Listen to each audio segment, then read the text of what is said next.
Hello and welcome to this tutorial on the Spooqs effects. Spooqs allows you to apply multiple effects to all masks in a layer. A mask must exist before effects can be applied. It is very easy to apply an effect. Once a mask has been defined in an active layer, change to the effects mode by clicking on the colored mask located in the display panel. The Show Mask option that was previously grayed out is now active, and you can display or hide the outline of the selected mask. The Effects panel is on the right side of the screen. There are many effects in Spooqs, and they are categorized to help you quickly find the effect you are seeking.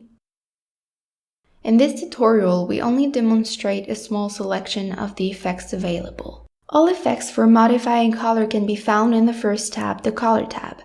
An example is the HSV effect. This effect allows you to realistically modify the colors in an object. The Color Map effect lets you easily and quickly color your objects by choosing from a range of various shades. The second tab, the Art tab, contains various artistic effects. You can, for example, add a logo to an object, change its transparency, its position or scale. The Glitch effect allows you to easily distort an object. As previously shown, various settings like transparency and the matting radius allow you to perfect your final output. The Geometry tab contains image deformation and cropping effects. Selecting the zoom effect allows you to zoom on your selection or zoom inside the selection when you unclick the zoom mask option. You can also change the shape of your selection by using the inflate effect. By modifying the amplitude settings, you can change the level at which this effect is applied. The Hide tab contains all blurring, pixelizing, and camouflaging tools. The Conceal tool allows you to easily hide an image's elements.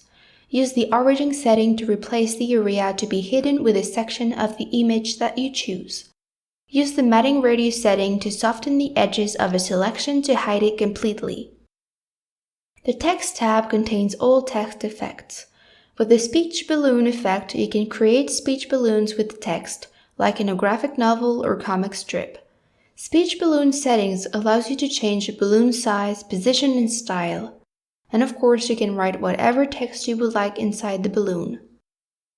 The Face tab contains all effects related to faces. The Morphology effect, for example, lets you independently modify the eyebrow, eye, nose, and mouth size. You also have access to advanced controls. Note the Spline panel that is located just under the viewport. Splines let you animate each of an effect's settings. This makes it possible, for example, to make an effect progressively appear or disappear over a given period of time. Select the effect you wish to animate. Each setting for this effect is associated with a color that is the same color as the corresponding spline. We will work with the Hue setting to change the color of the Statue of Liberty as the video progresses. When you begin, there are two key points for each spline, one at the beginning of the video and one at the end. Note that when you move the slider, you uniformly modify the settings and can see the spline moving. Here, we are going to use the mouse to modify the key point at the end. Key points can also be added, left-click on the spline, or deleted, right-click. The control points let you play with the spline's shape to change curvatures, and you can create points along the curve itself.